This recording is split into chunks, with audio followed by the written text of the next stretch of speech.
So let's have a look at what Peter Joseph said today, because I'm having kind of one of those days too.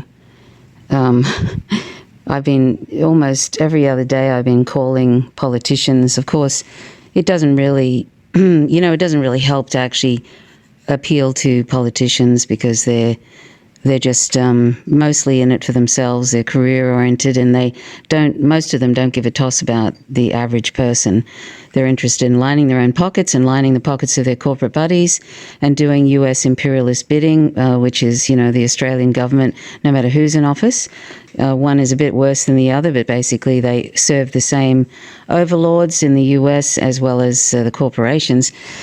Anyway, I ring them anyway just to bring up a point about the various issues and there's so many. It's such a shit show.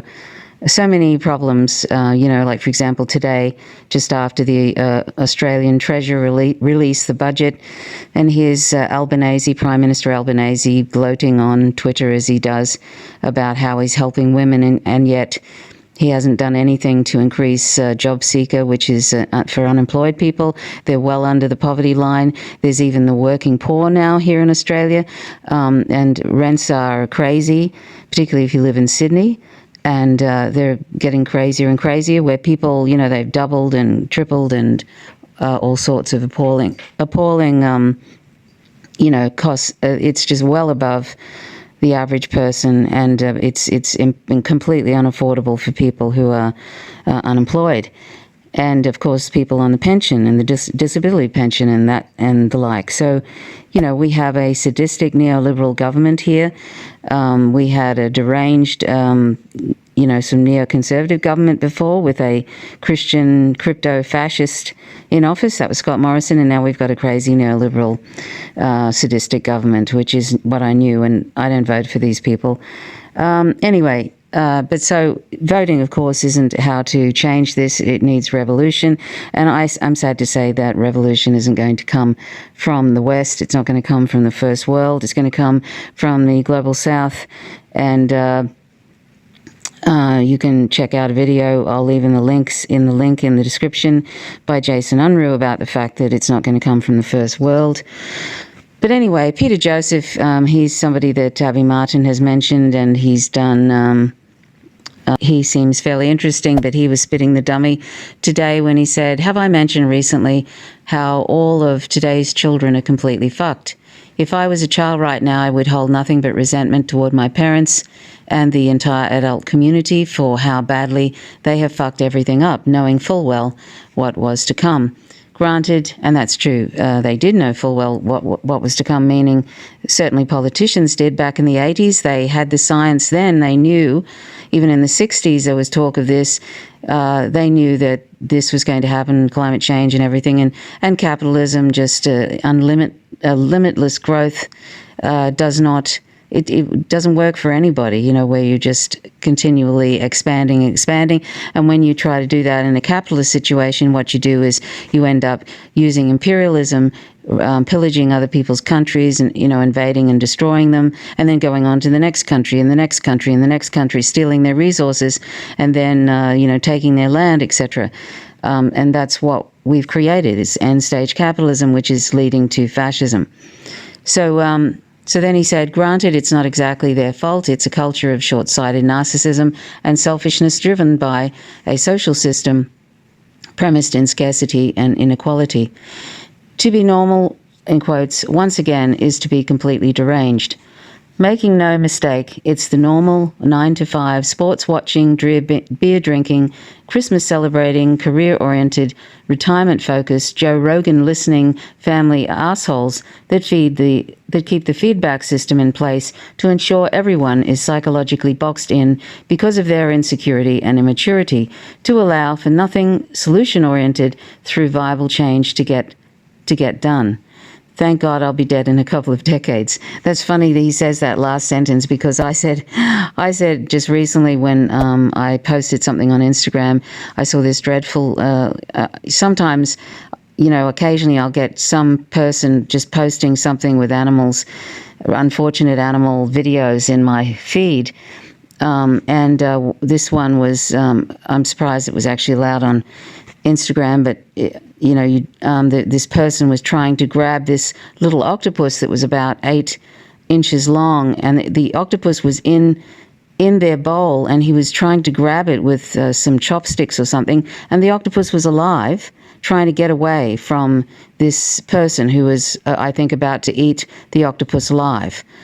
I mean, doesn't matter what animal it is, that is appalling, but doesn't even matter if it's an animal product and that animal's already dead. They were suffering at the slaughterhouse. They were suffering before the slaughterhouse. They had their children taken away from them and everything else. But to see somebody who can't even recognize the sentience of this octopus, and that the octopus is desperately trying to get away from this person, it's just unbelievably cruel. Unbelievably cruel. Apart from the fact that it's out of water, I don't know, they must have taken it out of a tank and then put it in that person's plate. Absolutely insane. And I said, and I said as much, and I said, this is just part of a wider problem of thinking sentient animals are here for us to use and to torture and to kill. And I said, thank goodness I'll be gone in 20 or so years because I can't take this fucking violence anymore.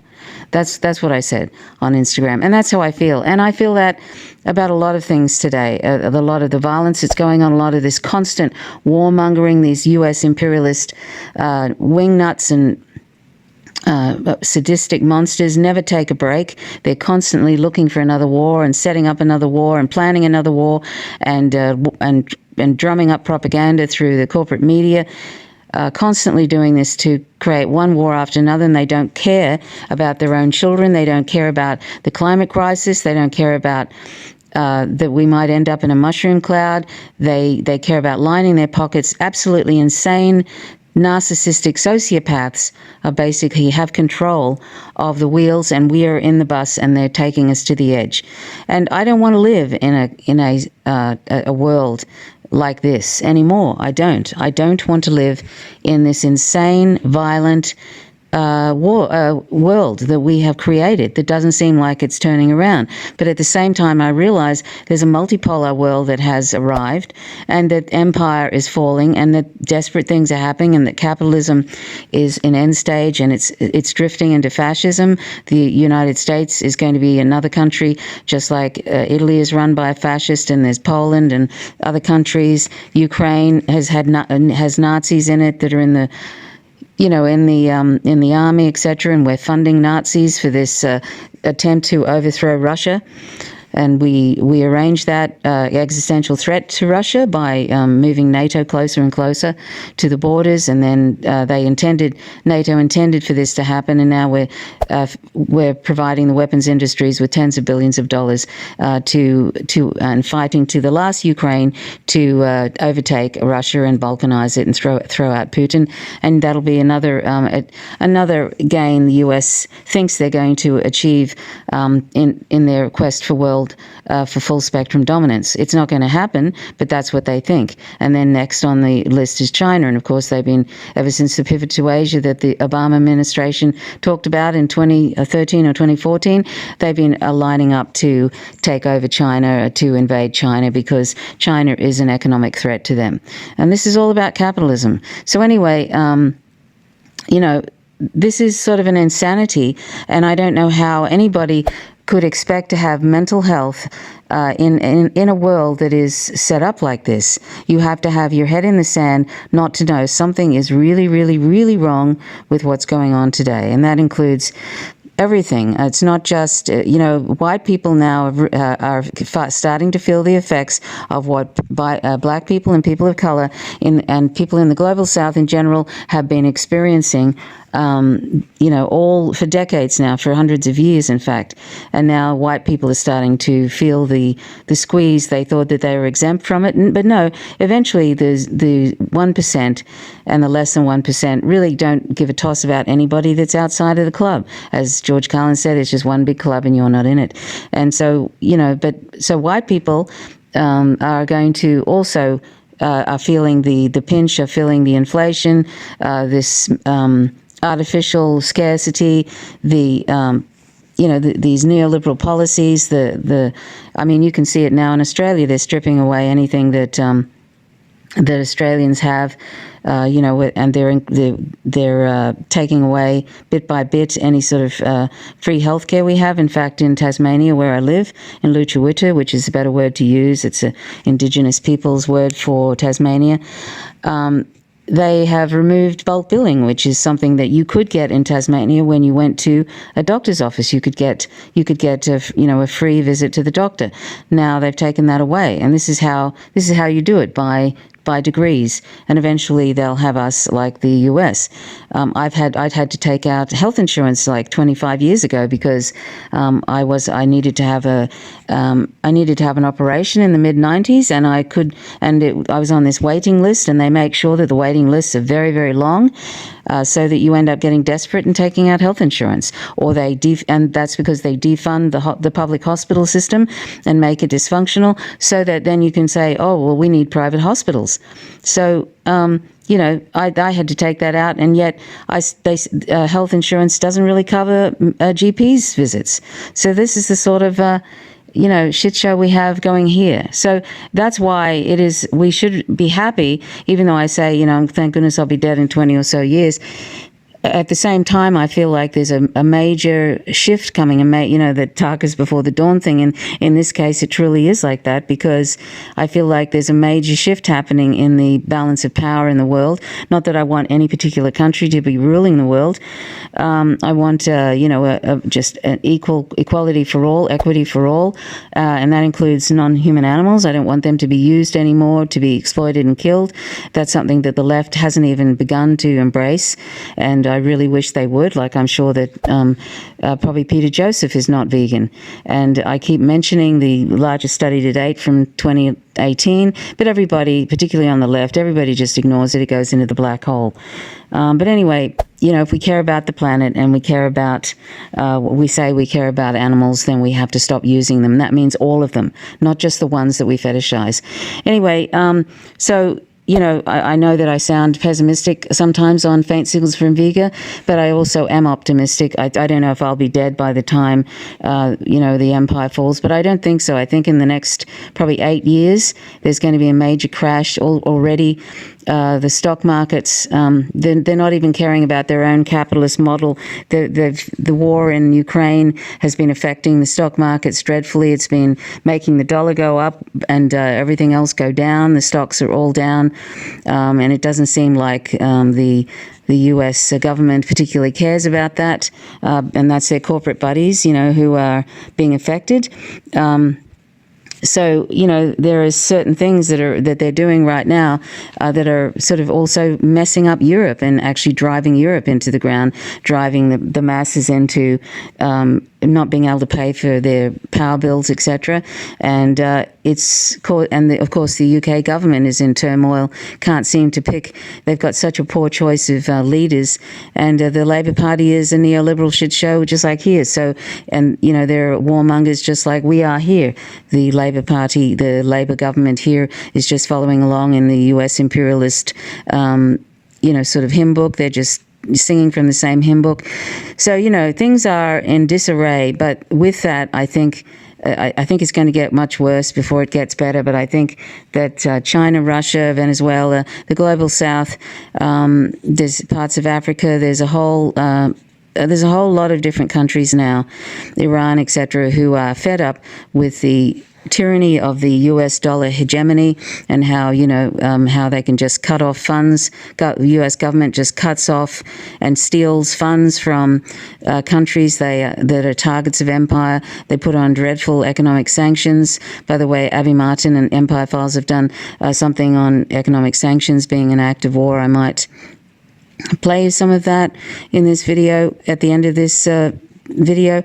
And so the U.S. is there are a lot of countries that have seen what the U.S. did to Russia by excluding it from the SWIFT system and taking away economic sanctions to the max to try and destroy that company. Just basically excluding them from trying to destroy their economy. And so that not only did the global south see that, but other Western countries have seen how the US has done that. And I think that is another death knell for US empire, because at this point, I don't think there's any country, no matter if they're an ally or what, that trusts the US. If you don't do exactly what they want you to do, you're going to be a target in some way economically, or they're going to steal your assets, or they're going to invade you or something.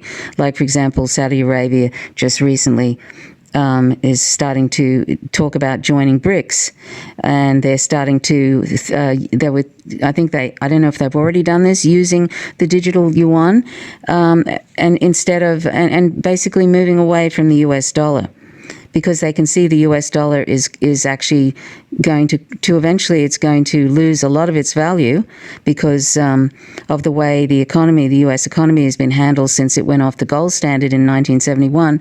And so, the US dollar, they've just been issuing more money and more money and more money out, and there's no backing, and it's inflationary. And the dollar really isn't really worth that much, really, even though right now it's actually artificially inflated, but eventually it's going to crash. And the stock market, all the corporate buddies, the capitalist buddies, are all probably having a bit of a bad time right now because they've been because of this war in Ukraine. So there are a lot of things that the US government, doesn't matter who's in, by the way, it doesn't matter if it's Biden or Trump or DeSantis or whatever in the future, they all perform the same way, they all sing from the same handbook, they're all instructed by the deep state, the US national security state, what to do. So, I see more and more of this, and by about 2026, I see the US is probably going to be overtly fascist. And I don't know what's going to happen to the rest of the world. Hopefully, there's not some crazy person who decides to blow us all up. But sometimes one could imagine that because of the way they used to talk about that in the past, that if they can't be dominant, they'd rather. They'd rather everybody go out. It's kind of like that attitude, a little bit like domestic violence, where the male partner tends to just take out the whole family and then kill themselves. It's kind of like that with the US, I think, at this point. So anyway, we just hope that that doesn't happen, but it's really, really that the center cannot hold. It's all kind of flinging out. Things are destabilizing, but I think ultimately, though, I think the multipolar world is going to somehow balance this craziness out, and so that's something we have to look forward to. So let's not despair as much as it seems like it's really, really insane and terribly violent, etc. And sometimes if you're at my age, you kind of think, oh, thank goodness I'm probably going to be dead in 20 to 25 years. And because I can't imagine how this is going to end.